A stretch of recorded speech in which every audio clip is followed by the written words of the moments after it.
minimize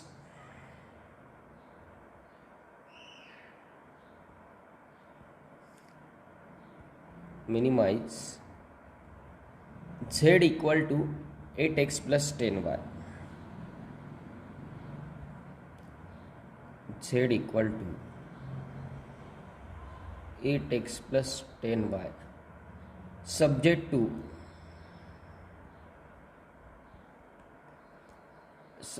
to constraint दिलेले आहेत 2x plus y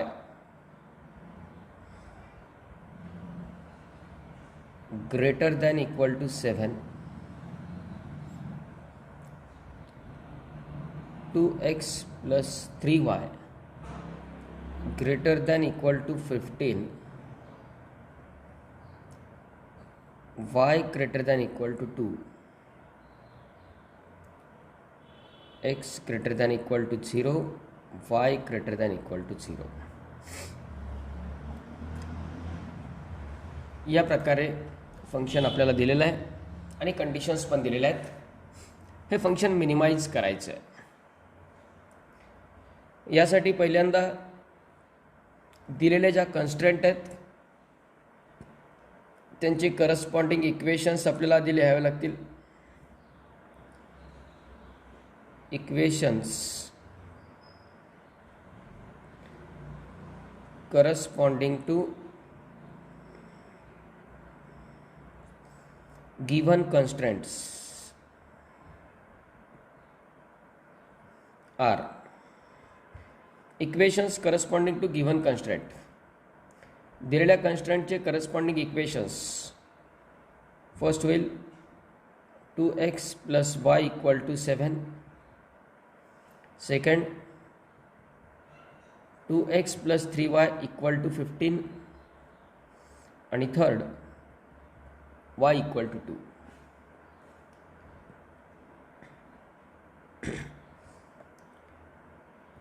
to x plus y equal to 7,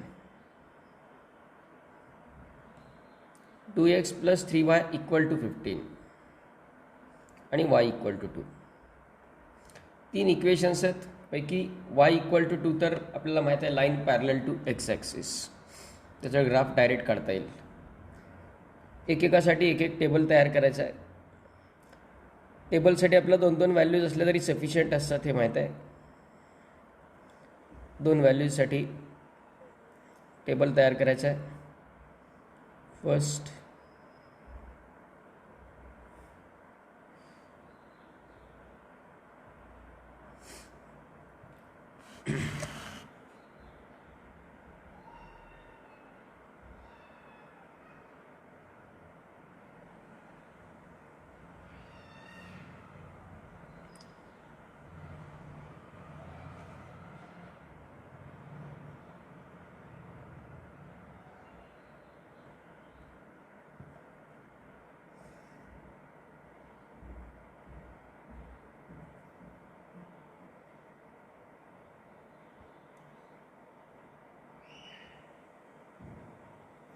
दोन points घ्या किंवा 3 पॉईंट्स घ्या आवश्यकतेनुसार. पहिलं इक्वेशन दिलेलं आहे 2x plus y equal to 7.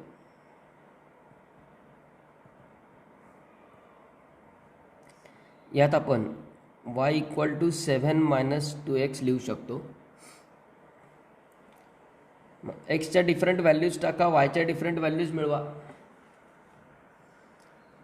समजा x इक्वल टू 0 टाकला तर y इक्वल टू 7 मिळेल. x इक्वल टू जर 0 लिहिला तर y इक्वल टू 7. आता y इक्वल टू 0 टाकला तर x ची किंमत 7/2 येणार आहे. हा जर 0 झाला x ची किंमत 7/2 येणार आहे. 7/2 म्हणजे 3.5. 3.5 पण प्लॉट करता यायला तसं काही डिफिकल्ट नाही आहे. तो एक पॉईंट आपण लिहून ठेवूया ॲडिशनली. म्हणजे y इक्वल टू 0 असेल तर एक्सची व्हॅल्यू 3.5. पण एक आणखी विदाऊट पॉईंटवाला पण पॉईंट आपण घेऊ शकतो. एक्सची व्हॅल्यू इथे 1 टाका किंवा 2 टाका, 3 टाका, कुठली चालेल. समजा एक्स इक्वल टू 2 घेतला आपण इथे, तर 2 इंटू 2 4 होणार. 7 मायनस 4 म्हणजे वायची किंमत 3. एक्स इक्वल टू 2 असताना वाय इक्वल टू 3 येतो आहे. किंवा एक्स इक्वल टू 1 घ्या, एक्स इक्वल टू 3 घ्या, किती पॉईंट्स मिळतील. त्यानंतर सेकंड इक्वेशन जे आहे 2x plus 3y equal to 15, त्यासाठी टेबल तयार करायचं आहे. फॉर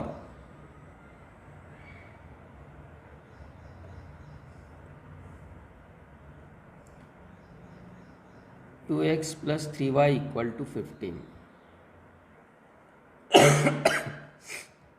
याच्यासाठी जर टेबल तयार केला व्हॅल्यूजचा, इथे थोडंसं काळजी घ्यावी लागेल, कारण इथं फ्रॅक्शन येण्याचे चान्सेस जास्त आहेत. समजा आपण एक्स इक्वल टू 0 टाकला, त्यामध्ये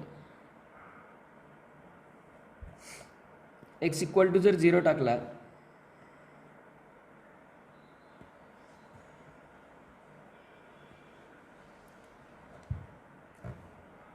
तर ही टर्म 0 होते.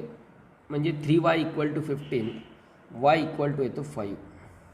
इथं काही फ्रॅक्शन आला नाही. पण जर y इक्वल टू 0 टाकला तर मात्र 2x इक्वल टू 15, x येतो 15/2 म्हणजे 7.5.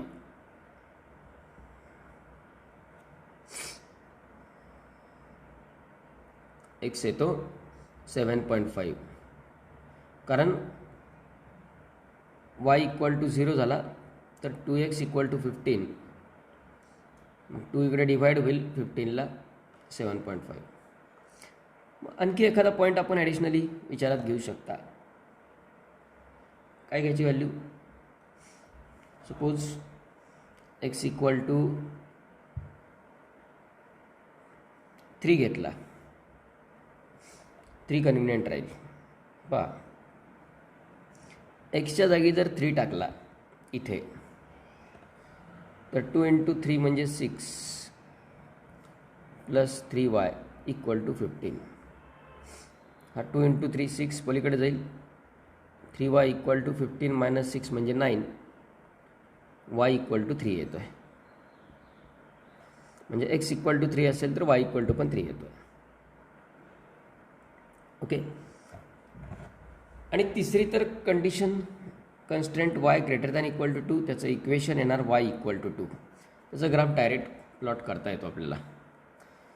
या व्हॅल्यूजनुसार आपण आधी यांचा ग्राफ प्लॉट करून घेणार. ग्राफ प्लॉट करत असताना ॲज युजल आधी आपल्याला एक्स ॲक्सिस, वाय ॲक्सिस हे आपण ड्रॉ करून घेणार.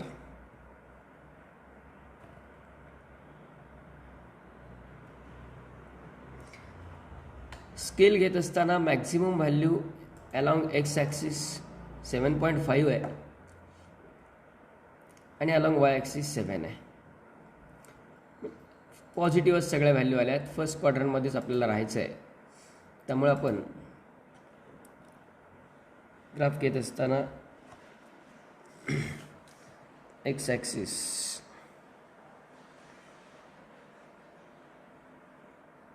या ठिकाणी घेऊ शकतो असं खाली.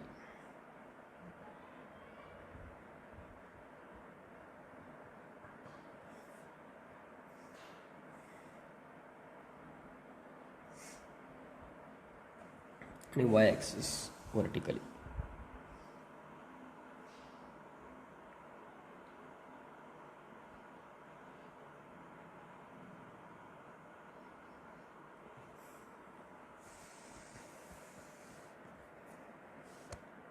So these are coordinate axis, y axis, x axis, origin.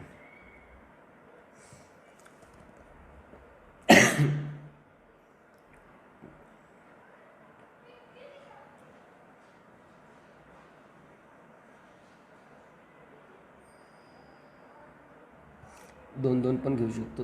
Alternately आपण स्केल तुम्ही तुमच्या ग्राफनुसार कन्सिडर करायची, तुमच्या ग्राफ पेपरच्या साईजनुसार.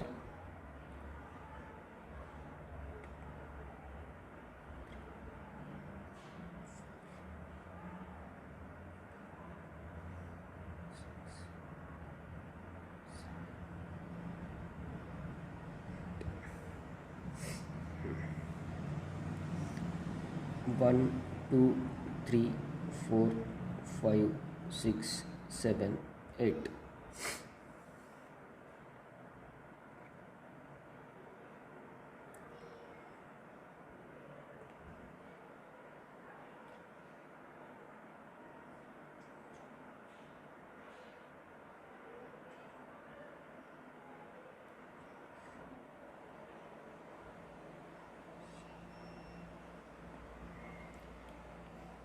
थ्री 4 5 6 7.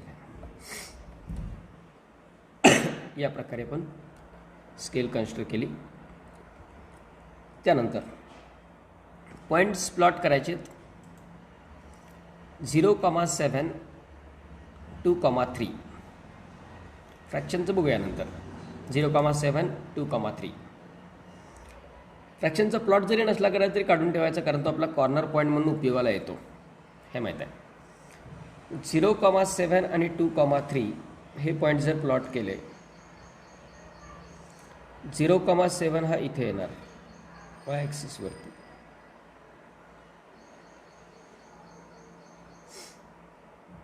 आणि 2,3 तो या ठिकाणी येणार.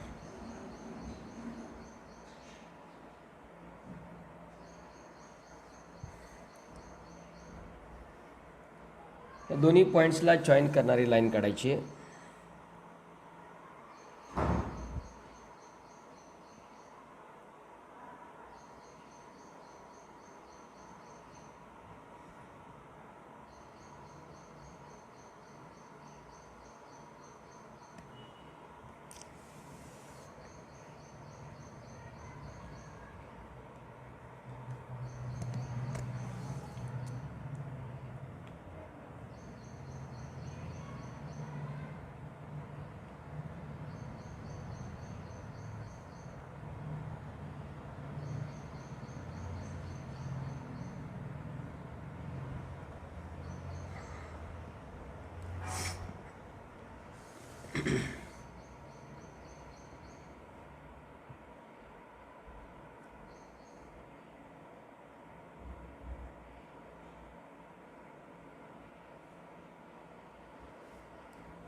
So this will be the first line. त्या लाईनचं इक्वेशन दिलेलं आहे. काय इक्वेशन आहे त्या लाईनचं? 2x + y = 7. 2x + y = 7 या लाईनचा एक ग्राफ तयार झाला. त्यानंतर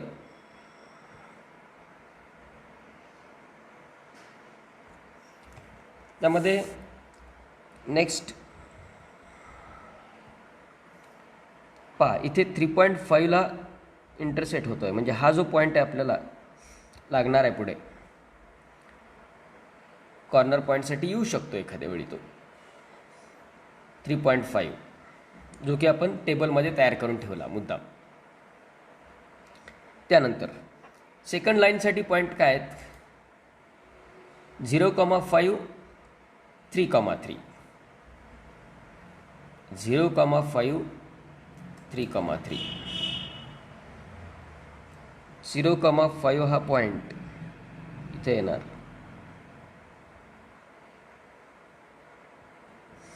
आणि 3,3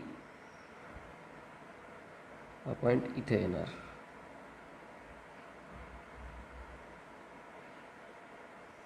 एक्स ॲक्सिसवरचा जो पॉईंट आहे तो 7.5, म्हणजे या 7 आणि 8च्या मध्ये येणार कुठतरी. तर हे पॉईंट्स जॉईन करणारी लाईन ड्रॉ करायची आहे.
या प्रकारे ती लाईन येईल.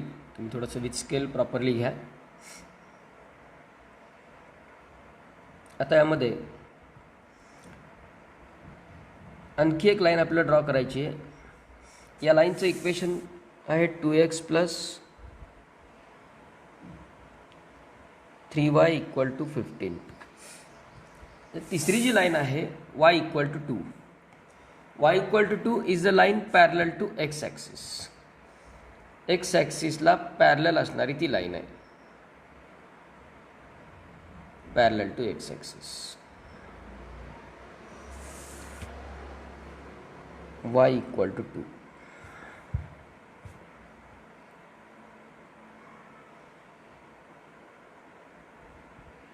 ती लाईन या प्रकारे. So this is the line parallel to x axis.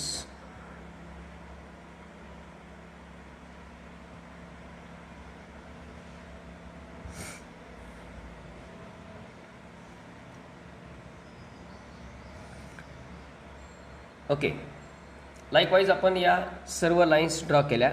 आता महत्त्वाचं आहे तो फिजिबल रिजन. फिजिबल रिजनसाठी कन्स्ट्रेंट इनइक्वॅलिटीज ज्या दिलेल्या आहेत,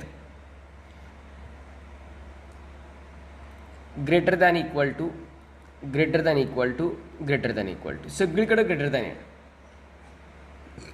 आणि ग्रेटर म्हटलं की राईट साईड अपवर्ड, बरोबर. ग्रेटर म्हटलं की राईट साईड अपवर्ड म्हणजेच नॉन ओरिजिन साईड.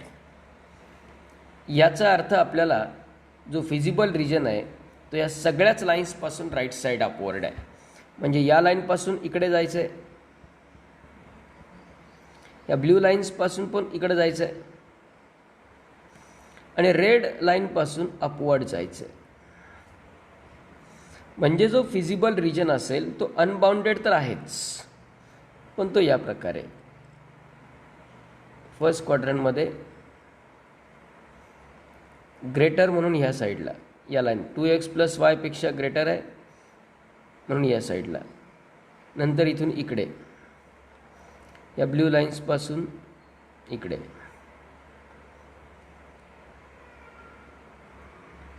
आणि परत या y = 2 पासून अपवर्ड, कारण y > 2 आहे म्हणजे या लाईनच्या अपवर्ड येणार.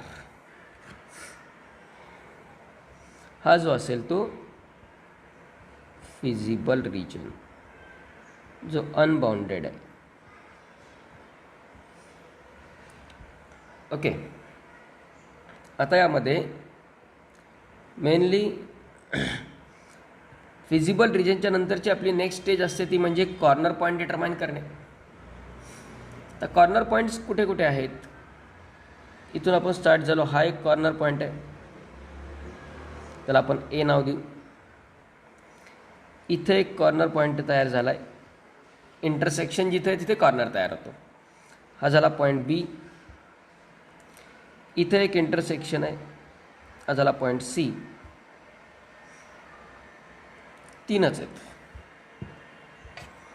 3 कॉर्नर पॉईंट मिळाले. पैकी ए या पॉईंटचे कॉर्डिनेट तर आपल्याला माहीत आहेत. पॉईंट एचे कॉर्डिनेट 0,7 आहेत, बरोबर. आता राहिला पॉईंट बी. पॉईंट बी जो आहे तो 2x + y = 7 ही एक लाईन आणि 2x + 3y = 15 ही एक लाईन. या 2 लाईनचा तो इंटरसेक्शन पॉईंट आहे पॉईंट बी. त्याचे कॉर्डिनेट ग्राफवरून डायरेक्टली सांगता येत नाहीत, तो मध्येच कुठेतरी आलेला आहे. मग आपण हे 2 इक्वेशन सायमल्टेनियसली सॉल्व करायचे. सबट्रॅक्ट जर केले तर minus minus minus 2x cancel होतो. 3y - y म्हणजे 2y, 15 - 7 म्हणजे 8, म्हणजेच y = येतो 4. y कॉर्डिनेट 4 दिसतो आहे, आलेला आहे. y ची व्हॅल्यू 4 टाकून द्या.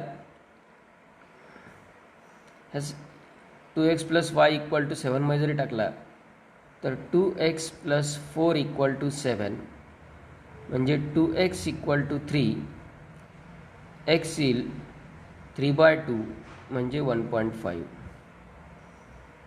याचा अर्थ पॉईंट बी चे कॉर्डिनेट ते मिळाले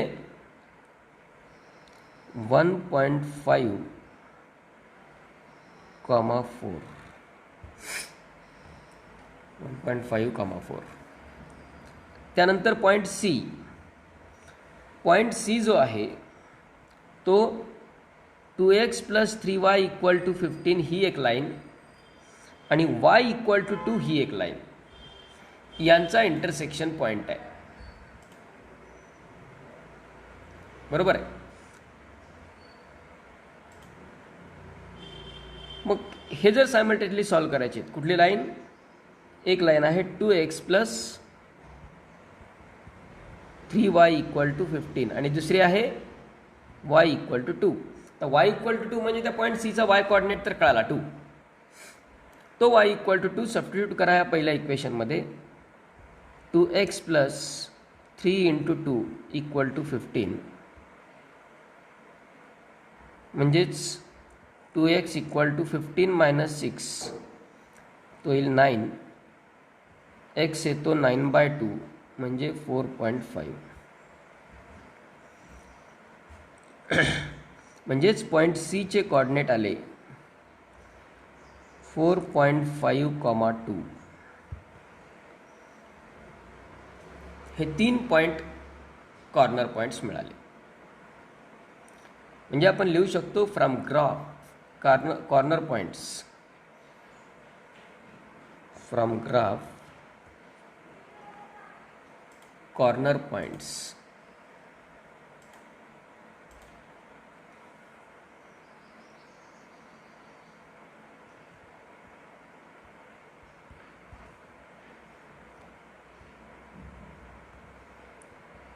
corner points of feasible region are A चे कोऑर्डिनेट्स आहेत 0,7, B चे कोऑर्डिनेट मिळाले 1.5,4 आणि C चे कोऑर्डिनेट मिळाले 4.5,2. या प्रत्येक कॉर्नर पॉईंटसाठी आपल्याला आता ऑब्जेक्टिव्ह फंक्शन z ची व्हॅल्यू फाइंड करायची. मग objective function is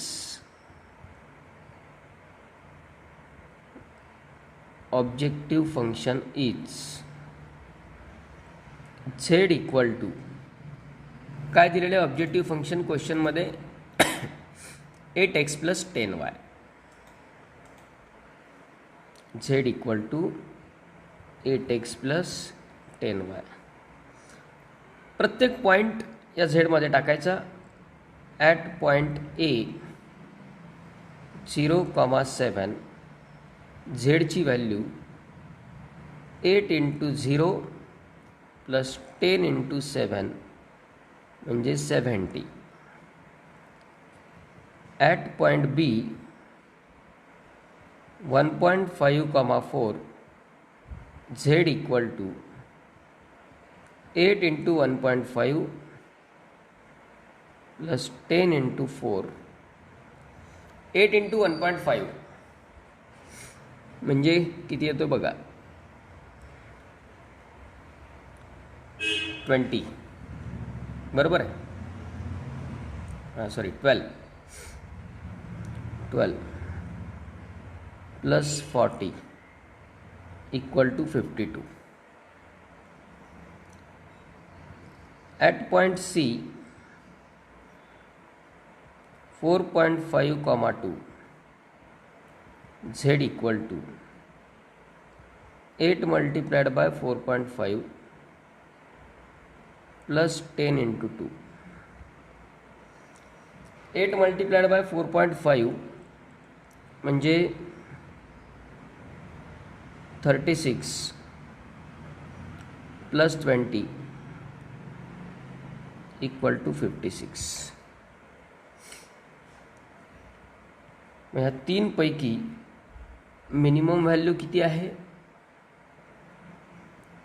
52. Therefore final answer minimum value of z is 52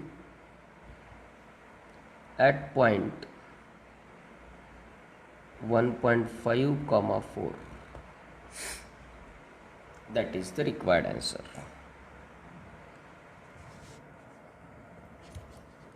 Okay. So complete the graph and complete the solution.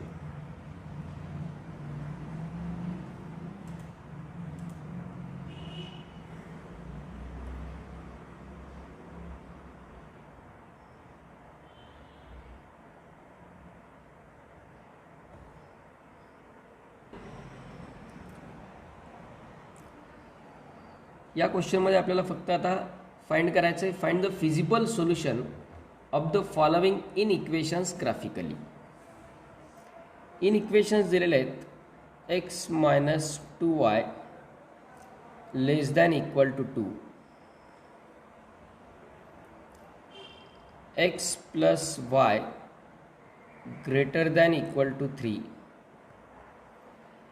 -2x + y ≤ 4, x > 0, y > 0. यात ऑब्जेक्टिव्ह फंक्शन नाही आहे, maximise minimise काही करायचं नाही आहे, फक्त यांचं फिजिबल सोल्युशन आपल्याला द्यायचं आहे. फिजिबल सोल्युशन द्यायचं आहे म्हणजेच आपल्याला ग्राफ तर काढावाच लागेल आणि फिजिबल रिजन रिप्रेझेंट करावं लागेल ग्राफवरती. आता यासाठी फर्स्ट ऑफ ऑल इनइक्वॅलिटीज आहेत, इनइक्वेशन्स आहेत. त्या इनइक्वॅलिटीजला आधी आपल्याला इक्वेशन्सच्या फॉर्ममध्ये रिप्रेझेंट करावं लागेल. इक्वेशन्स काय होतील?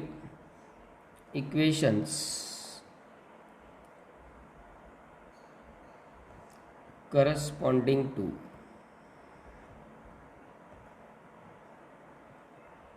given inequalities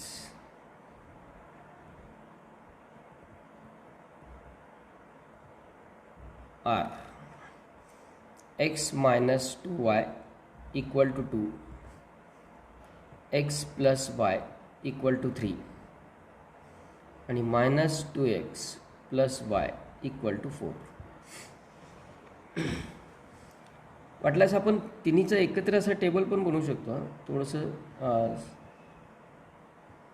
आणखी सिम्प्लिफाईड फॉर्ममध्ये लक्षात घ्या. काय करायचं की एका कॉलममध्ये सगळे इक्वेशन लिहून टाकायचे. सोपं आणखी एकदाच तिन्हीचा टेबल इक्वेशन्स लिहावं लागतील आधी.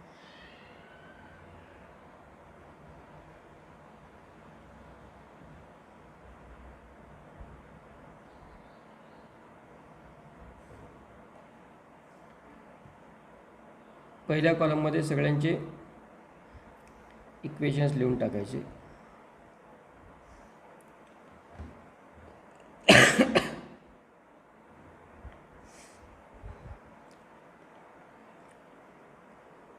नंतर एक्सच्या व्हॅल्यू, वायच्या व्हॅल्यू, किंवा ते थोडंसं या प्रकारे रिप्रेझेंट करता येईल.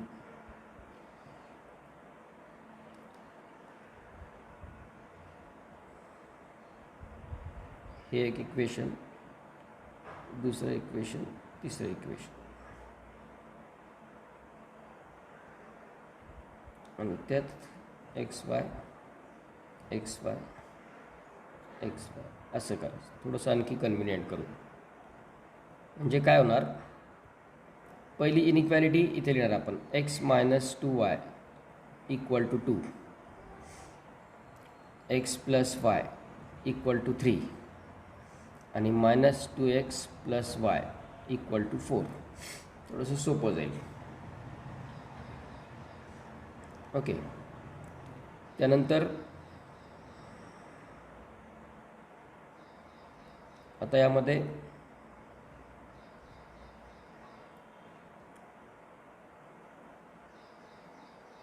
एक्स वायच्या व्हॅल्यूज.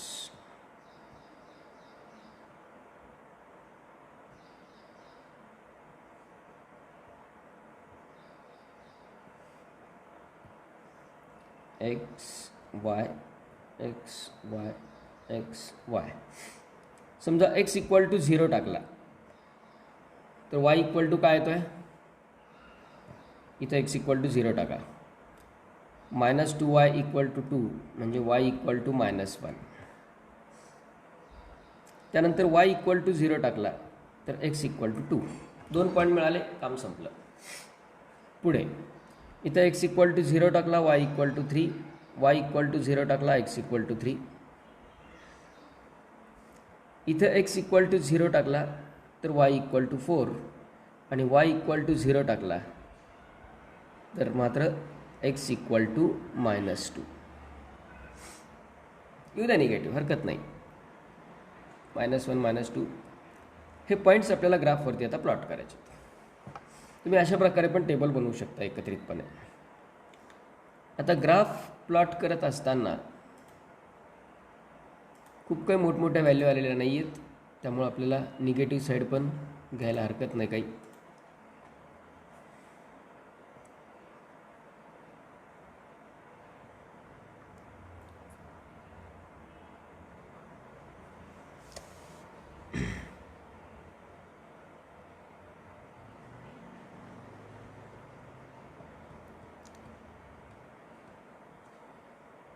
एक्स ॲक्सिस घेतला,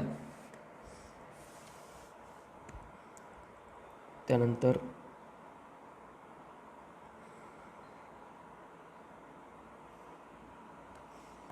वाय ॲक्सिस,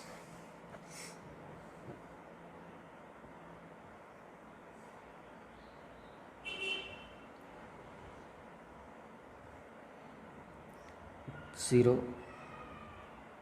1 2 3 4 4पेक्षा काय मोठी कुठली व्हॅल्यू नाही आहे. इकडे -1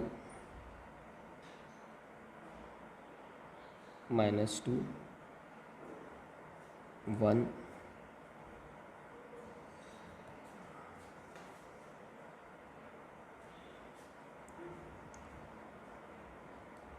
2 3 4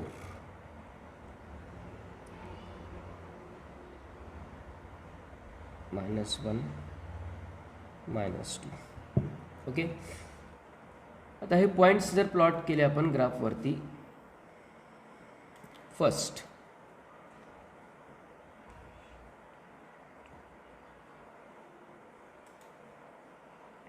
(0, -1 आणि 2, 0) पहिल्या लाईनसाठी एक एक लाईन कंप्लीट करून घ्यायची आहे. आता 0, -1 2, 0 0, -1 म्हणजे तो हा पॉईंट असेल, बरोबर. आणि 2, 0 2, 0 म्हणजे हा पॉईंट असेल.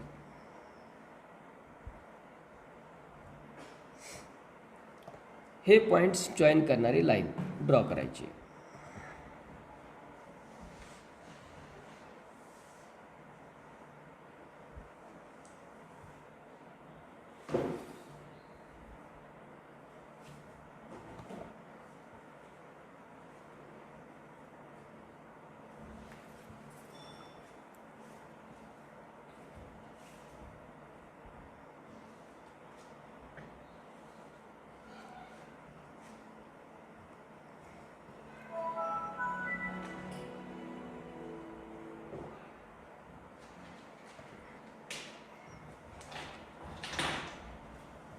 या लाईनचं इक्वेशन काय असेल,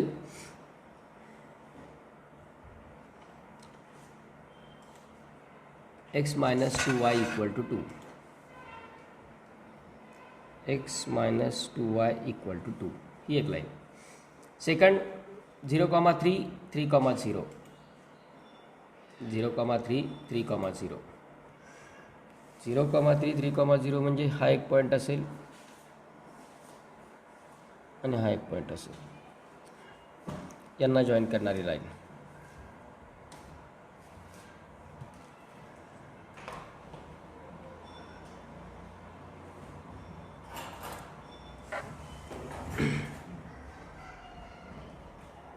okay.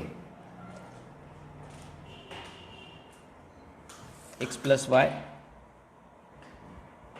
= 3 and third line is -2x + y = 4 0, 4 आणि -2, 4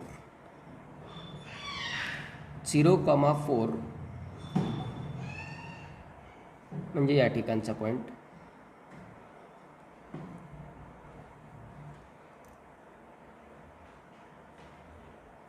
आणि -2, 0 म्हणजे या ठिकाणचा पॉईंट. हे दोन पॉईंट जॉईन करणारी लाईन. ती लाईन या प्रकारे येईल.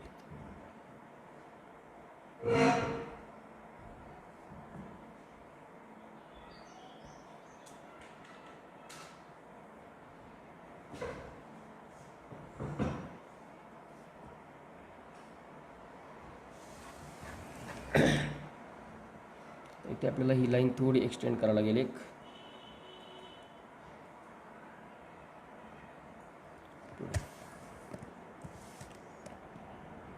अशा प्रकारे तुमचा ग्राफ आलेला आहे का आधी हे बघा, ज्यांनी सॉल्व केला आहे हा प्रॉब्लेम ऑलरेडी,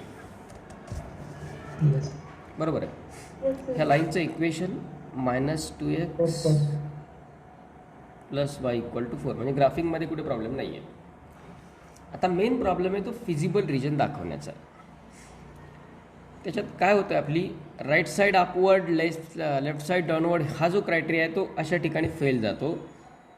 तो x plus y equal to 3 याला तो मॅच होईल, कारण ही साईड म्हणजे राईट साईड अपवर्ड आहे, ही साईड म्हणजे लेफ्ट साईड डाऊनवर्ड आहे, ते चालतंय. पण या लाईनची जर आपण ही साईड पाहिली तर ही राईट साईड डाऊनवर्डला चाललं आहे आणि इकडं पाहिलं तर लेफ्ट साईड अपवर्डला चाललं आहे. ते उलटे आहे आपल्या नेहमीच्या ट्रॅकपेक्षा. तसंच याही लाईनसाठी आहे. का असं झालं आहे तर लाईनचे स्लोप पॉझिटिव्ह आहेत म्हणून. मॅक्झिमम एक्झाम्पल आपण लिनियर प्रोग्रामिंगचे जर सगळे विचारात घेतले तर त्यात स्लोप निगेटिव्ह येतात. लाईन्स अशा येतात तिथं चालतं, पण अशा लाईन आल्या की नाही चालत. म्हणून तो मुख्य क्रायटेरिया महत्त्वाचा असतो, तो म्हणजे origin side, non origin side. आता आपण इथं इनइक्वॅलिटीज जर आपल्या लिहिल्या, इनइक्वॅलिटीज काय काय आहेत. फर्स्ट आहे x minus 2y less than equal to 2.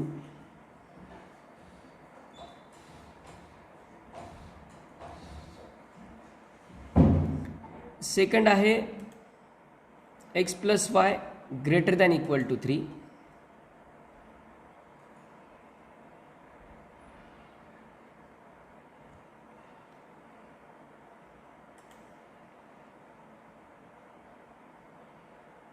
आणि minus 2x plus y less than equal to 4. Minus 2x plus y less than equal to 4. X greater than 0, y greater than 0 आहेच आहे. म्हणजे नॉन निगेटिव्हिटी कॉन्स्टंट दिलेलीच आहे. याचा अर्थ आपला जो काही रिजन आहे तो पहिल्या क्वाड्रंटमध्ये जायचं आहे, इकडं. या भागात आपल्याला काही बघायची गरज नाही. आता एक एक लाईन. आधी आपण या लाईनचा विचार करू. या लाईनसाठी दोन भाग आहेत. एक ही साईड जायचं का ही साईड जायची ते ठरवायचं आहे आपल्याला. ह्या साईडला ओरिजिन आहे म्हणून ती ओरिजिन साईड झाली या लाईनची, आणि ही साईड नॉन ओरिजिन साईड झाली. आपल्याला बघायचं आहे की ओरिजिन फिजिबल रिजनमध्ये येतोय की नाही, किंवा थोडक्यात या लाईनपासून ओरिजिन साईडला जायचं आहे का नॉन ओरिजिन साईडला जायचं आहे एवढंच डिसाईड करायचं. याची ओरिजिन साईड ही पण आली आहे, ही पण आली, ही पूर्ण. हे कसं चेक करायचं तर ओरिजिनचे कॉर्डिनेट याच्यामध्ये टाकून द्यायचे. एक्सच्या जागी 0 टाकला, वायच्या जागी 0 टाकला, 0 मायनस 0 म्हणजे 0 येणार. मधलं चिन्ह काय, लेस दॅन इक्वल टू 2. हे ट्रू आहे की फॉल्स ते फक्त बघायचं. ट्रू आहे, 0 हा 2 पेक्षा लेस असतोच. लेस पाहिजे किंवा इक्वल पाहिजे आपल्याला, दोन्ही पाहिजे असं कंपल्सरी नाही. लेस असला तरी चालतो.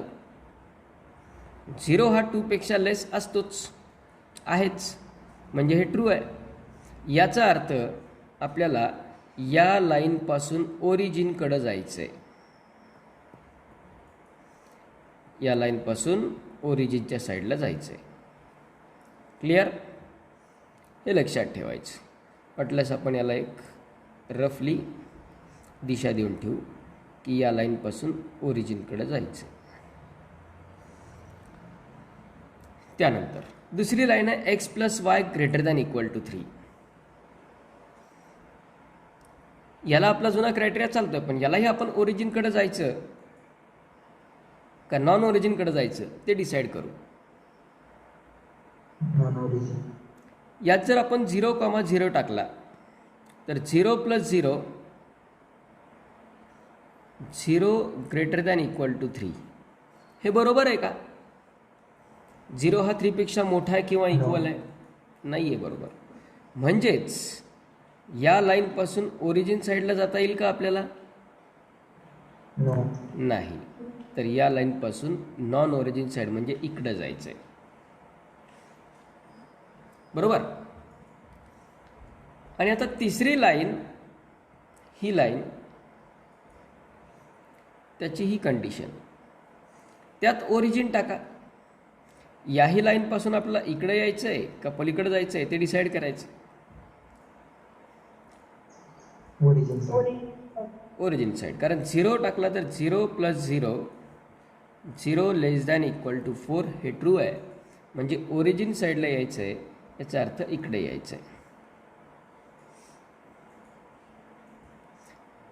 आता इकडे यायचं आहे म्हणजे ते इकडं असू शकतं, असं असू शकतं पूर्ण,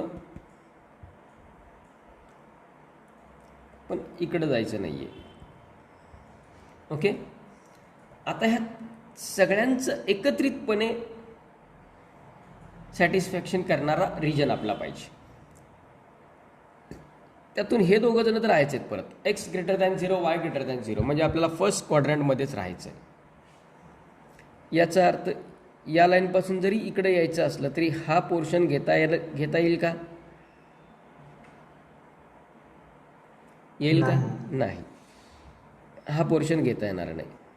तर या पोर्शन जर विचार केला तर या लाईनच्या इकडे जायचं आहे, या लाईनच्या इकडे यायचं आहे, पण या लाईनपासून इकडं जायचं आहे का? नाही, म्हणजे हा पोर्शन घेता येईल का? नाही.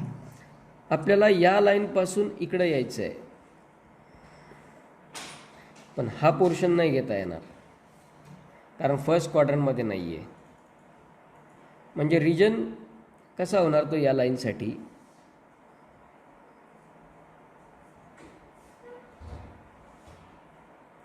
हे झालं त्याचं काम, बरोबर आहे. तिथून वाय ॲक्सिसपर्यंतच घेतला, या भागात नाही गेलो आपण, जो की हा दोन्ही या लाईनची कंडिशन सॅटिस्फाय करतोय, या लाईनची कंडिशन सॅटिस्फाय करतोय, पण तो फर्स्ट क्वाड्रंटमध्ये नाही आहे, म्हणून तिकडं नाही गेलो आपण. आता या लाईनपासून इकडं जायचं आहे, म्हणजे असं जायचं आहे.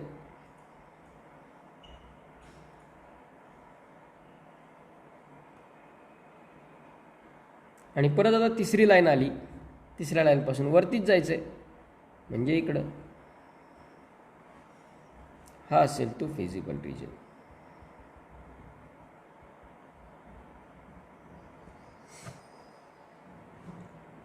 या प्रकारे.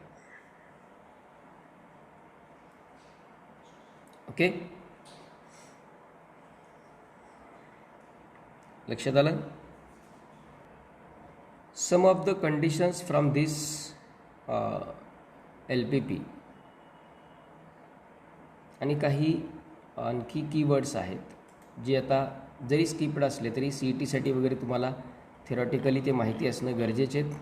एकेका पॉईंटला मी डिस्क्राईब करतो आणि तो आपण नोट डाऊन पण करून घेऊया. 2-4च पॉईंट आहेत, खूप नाही आहेत. मेनली कुठलाही लिनियर प्रोग्रामिंग प्रॉब्लेम आपण जो हा सॉल्व करतो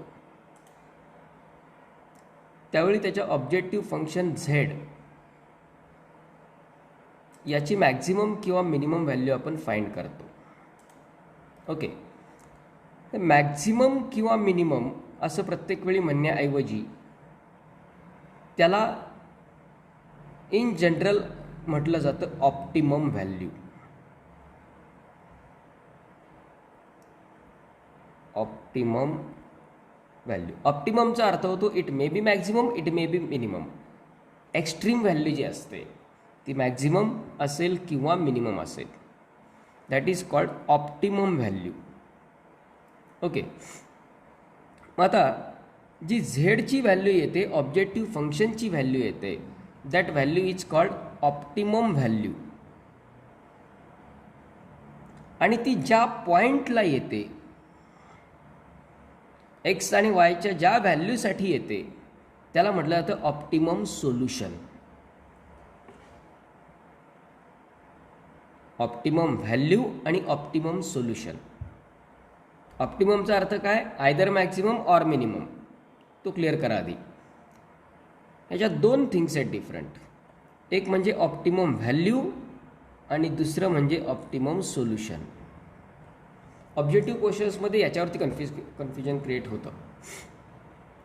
जी झेडची व्हॅल्यू असते ती असते ऑप्टिमम व्हॅल्यू, आणि झेडची ऑप्टिमम व्हॅल्यू ज्या पॉईंटला येते, ज्या एक्स आणि वायसाठी येते, that is called optimum solution. म्हणजे आता इथे जर आपण ऑब्झर्व केलं, minimum value of Z is 52, it is obtained at point 1.5, 4. मग 52 झाली ऑप्टिमम व्हॅल्यू आणि 1.5, 4 हे झालं ऑप्टिमम सोल्युशन. क्लिअर? झेडची व्हॅल्यू म्हणजे ऑप्टिमम व्हॅल्यू आणि ती ज्या पॉईंटला येते तो पॉईंट म्हणजे ऑप्टिमम सोल्युशन. ओके. आता दिलेल्या कंडिशन्सनुसार फिजिबल सोल्युशन मिळेलच असं नाही. फिजिबल सोल्युशन मिळेलच असं नाही. एखाद्या वेळी कुणी काही कंडिशन सांगेल. म्हणजे जसं तुम्हाला कॉस्टसाठी म्हटलं होतं कस्टमरचं की कस्टमरची रिक्वायरमेंट आहे कमीत कमी कॉस्टमध्ये त्याला वस्तू मिळावी, पण त्यासाठी त्याच्या काही कंडिशन्स आहेत. म्हणजे त्या कंडिशन्स जर खूपच आवड हव्या असल्या तर एखाद्या वेळी फिजिबल सोल्युशन मिळणार पण नाही ना. बरोबर आहे. म्हणजे उगीच त्याने म्हटलं की मला एकदम 24 मेगापिक्सेलचा कॅमेरा पाहिजे, 5.5 इंचचा स्क्रीन पाहिजे, लेटेस्ट अँड्रॉइड व्हर्जन पाहिजे, हे सगळं पाहिजे आणि ते मला पाहिजे 500 रुपयात. माझ्याकडं 500 रुपयात. शक्य आहे का मिळणं? नाही होणार पॉसिबल. म्हणजे प्रत्येक वेळी दिलेल्या कन्स्ट्रेंट दिलेल्या कंडिशन सॅटिस्फाय करणारा रिजन मिळेलच असं नाही. प्रत्येक वेळी दिलेल्या कंडिशन सॅटिस्फाय करणारा रिजन मिळेलच असं नाही. ओके.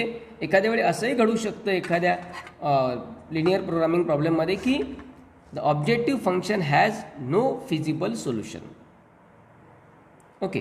आता एखाद्या वेळी असंही घडू शकतं एकतर म्हणजे फिजिबल सोल्युशन नसेल. बरोबर. एखाद्या वेळी असंही घडू शकतं की ऑप्टिमम व्हॅल्यू मात्र एकच असते. ऑप्टिमम व्हॅल्यू एकापेक्षा जास्त नसते कधीच. जर असली तर एकच, नाही तर नाहीच. म्हणजे जर नो सोल्युशन असेल तर ऑप्टिमम व्हॅल्यू मिळणारच नाही. पण जर सोल्युशन असेल तर ऑप्टिमम व्हॅल्यू एकच मिळेल. ऑप्टिमम व्हॅल्यू एकच मिळेल, पण ती व्हॅल्यू एकापेक्षा जास्त सोल्युशन्सला मिळू शकते. म्हणजे काय की समजा या एक्झाम्पलमध्ये झेडची मिनिमम व्हॅल्यू आहे 52. एखाद्या पॉईंटला झेडची व्हॅल्यू आली 50. मग आपण असं म्हणणार का की झेडची मिनिमम व्हॅल्यू 50 पण आहे आणि 52 पण आहे? नाही. जर 50 आहे तर मग 50 मिनिमम. 52 कसा मिनिमम झाला? बरोबर. त्यामुळं मिनिमम व्हॅल्यू किंवा मॅक्झिमम व्हॅल्यू, ऑप्टिमम व्हॅल्यू एकच असते. हा, ती एकापेक्षा जास्त पॉइंटला येऊ शकते. म्हणजे एखादी वस्तू आहे 52 रुपीज आहे, ती एकापेक्षा जास्त ठिकाणी मिळू शकते ना तेवढ्या किमतीला. पण कमीत कमी किंमत किती त्याची? 52. मग कमीत कमी किंमत जर 52 आहे तेवढ्या किमतीला ती एकापेक्षा जास्त पॉईंटला मिळू शकते ती व्हॅल्यू. त्यामुळं लिनियर प्रोग्रामिंग प्रॉब्लेमला जर ऑप्टिमम व्हॅल्यू मिळत असेल तर ती एकच असते. ऑप्टिमम सोल्युशन मात्र एक किंवा त्यापेक्षा जास्त असू शकतात. ऑप्टिमम सोल्युशन मात्र एकापेक्षा जास्त येऊ शकतात. ऑप्टिमम सोल्युशन म्हणजे at different points. Okay. Optimum solution म्हणजे एकापेक्षा जास्त वेगवेगळ्या ठिकाणी ती व्हॅल्यू एक्झिस्ट होऊ शकते. म्हणजे या ठिकाणी समजा आपण असं गृहीत धरलं की याची 52 ही व्हॅल्यू या पॉईंटला आली आहे, तीच 52 ही व्हॅल्यू या पॉईंटला पण येऊ शकते. काही वेळा असं होतं की इथून हा पॉईंट ह्या बी आणि सीच्या मधल्या सगळ्या पॉईंटला, इन्फायनाईट पॉईंट्स आहेत ते, बी आणि सीच्या मधल्या सगळ्या पॉईंटला सुद्धा ती व्हॅल्यू 52 राहू शकते, कॉन्स्टंट येऊ शकते, सेम येऊ शकते, पॉसिबल आहे. इथे नाही येणार कदाचित, पण ऑप्टिमम सोल्युशन एकापेक्षा जास्त येऊ शकतात. ऑप्टिमम व्हॅल्यू मात्र एकच असते. कारण एकदा आपण म्हटलं 52 मिनिमम आहे तर 52च मिनिमम आहे. मग 50, 48 अजून आणखी मिनिमम झाले तर मग त्या व्हॅल्यू पैकी जो सगळ्यात लहान असेल तो minimum. Same for maximum. Okay. त्यानंतर आणखी तुम्ही नीट ऑब्झर्व केलेलं असेल की जे मॅक्झिमाइजचे सगळे प्रॉब्लेम होते त्यांचा फिजिबल रिजन असा असायचा, इकडे क्लोज्ड. आणि मिनिमाइजचे प्रॉब्लेम आहेत त्यांचा फिजिबल रिजन असा आहे, इकडे. याचा अर्थ काय की ही जी बॉर्डर आहे,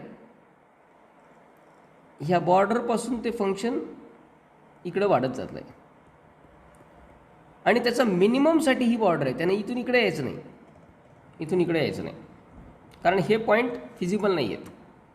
मग त्या फिजिबलमधला सगळ्यात कमी व्हॅल्यू देणारा पॉईंट कुठला? समजा बी हा पॉईंट आला आहे किंवा सी हा पॉईंट आला आहे.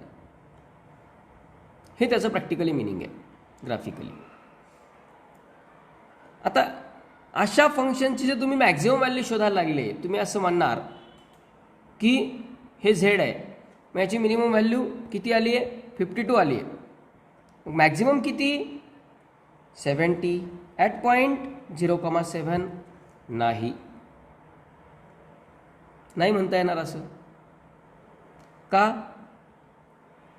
कारण या फिजिबल रिजनमधले हे इन्फायनाईट पॉईंट आहेत सगळे, ते अप टू इन्फिनिटीपर्यंत जाणार आहे. मग तिकडं फंक्शनची व्हॅल्यू वाढत जाईल का कमी होईल? वाढत जाणार. मग ए साठी जर 70 येते तर इथून पुढच्या पॉईंटसाठी व्हॅल्यू वाढणार ना. कुठलाही पॉईंट तुम्ही या रिजनमधला घ्या, त्याची व्हॅल्यू 70 पेक्षा मोठीच आहे ना. कारण हे मिनिममचा ट्रॅक आहे, इथून खाली यायचं नाही आहे, ही कमीत कमीची लाईन आहे. तसंच मॅक्झिमाइजचे प्रॉब्लेम जर तुम्ही पाहिले असले नीट, तर फिजिबल रिजन असा आलेला असतो याच्यातला, म्हणजे इथून बाहेर जायचं नाही, कमीत कमी इकडं, कमीत कमी किती? 0च्या इकडं पुढं मॅक्झिमम. समजा इथं मॅक्झिमम आला, ह्या भागात हा मॅक्झिमाइजचा पॉईंट. त्यामुळे ऑब्झर्वेशन करा, मॅक्झिमाइजचे जे प्रॉब्लेम आहेत त्यांचा फिजिबल रिजन कसा आला आहे, आणि मिनिमाइजचे जे प्रॉब्लेम आहेत त्यांचा फिजिबल रिजन कसा आला आहे. एकाच एक्झाम्पलमध्ये मिनिमम पण व्हॅल्यू आणि मॅक्झिमम पण व्हॅल्यू असं नाही विचारणार कधी. ओके. म्हणजे आता हेच फंक्शन जर आपण पाहिलं झेड, याच्यात मिनिमाइज म्हटलं आहे कारण कंडिशन्स तशा आहेत. याच्यात मॅक्झिमम व्हॅल्यू नाहीच म्हणणार, आणि जरी मॅक्झिमम व्हॅल्यू म्हटले असते आणि 70 सांगितले, इट इज नॉट ट्रू. अशा वेळी काही वेळा कन्फ्युजन पण क्रिएट करतात की कंडिशन सगळ्या मिनिममच्या देतात आणि विचारतात मॅक्झिमम व्हॅल्यू, आणि एक ऑप्शन असतं इन्फायनाईट. आपलं लक्ष तिकडे जातच नाही, आपण पूर्ण प्रॉब्लेम सोडवतो. लॉजिकली पाहिलं की लक्षात येतं, जर कंडिशन्स सगळ्या मिनिमाइजच्या असतील आणि मॅक्झिमम व्हॅल्यू विचारली असली तर उत्तर इन्फिनिटी. कंडिशन सगळ्या मॅक्झिममच्या असल्या आणि मिनिमम व्हॅल्यू विचारली असली, 0 most of the times. Graph काढला की फिजिबल रिजनवरून आपलं हे ऑब्झर्वेशन गरजेचं आहे की मिनिमाइजसाठी ग्राफ कसा येतो आणि मॅक्झिमाइजसाठी ग्राफ कसा येतो. ओके. मिनिमाइजचे सगळे रिजन असे आलेले असणार आहेत अनबाउंडेड, आणि मॅक्झिमाइजचे सगळे रिजन असे आले असतील इथे. तर काही सिच्युएशनमध्ये मॅक्झिमाइजला पण अनबाउंडेड एखाद्या ठिकाणी येऊ शकतो, परंतु त्यामध्ये इन्फिनिटीपर्यंत तो जात नाही. हे थोडंसं काळजी घेणं गरजेचं असतं की थेरॉटिकली ऑप्टिमम व्हॅल्यू एकच येऊ शकते, पण ऑप्टिमम सोल्युशन मात्र एकापेक्षा जास्त पॉसिबल असतात. तर हे 2-3 पॉईंट नोट डाऊन करा फक्त. Then will stop. Write down.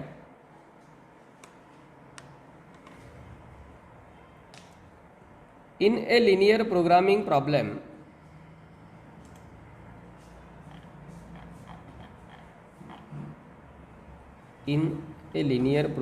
problem, त्याला LPP लिहायचं शॉर्टमध्ये,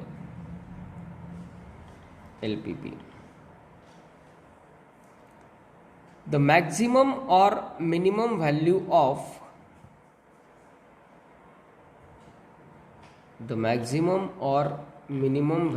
of Z किंवा minimum value of objective function, maximum or minimum value of objective function is called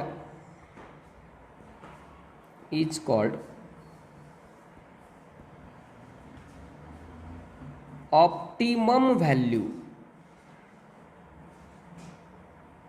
is called optimum value.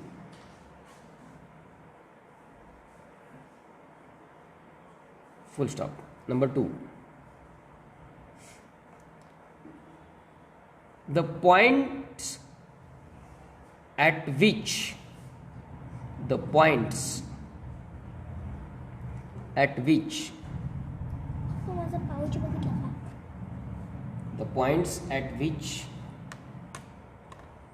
we get the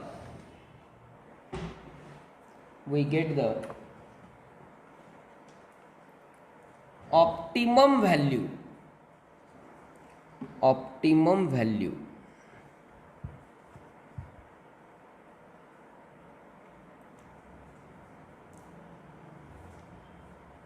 the point at which we get the optimum value is called optimum solution, is called optimum solution.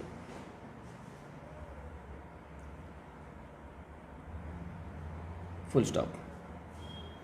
Next line.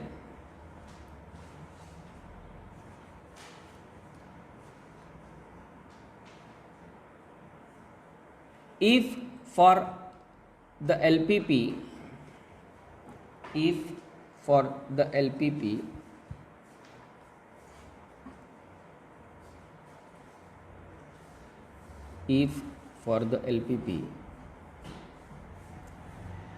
the optimum value exists,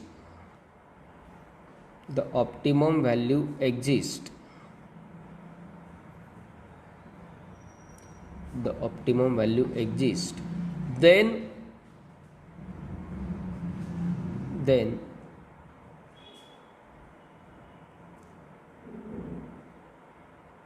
it is only one.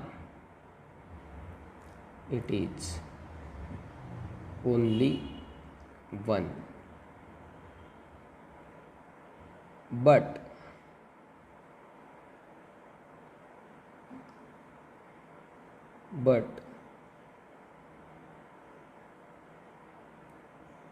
it may have more than one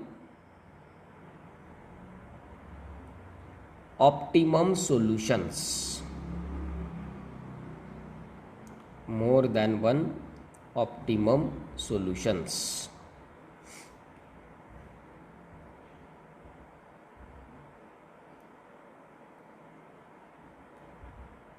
Full stop.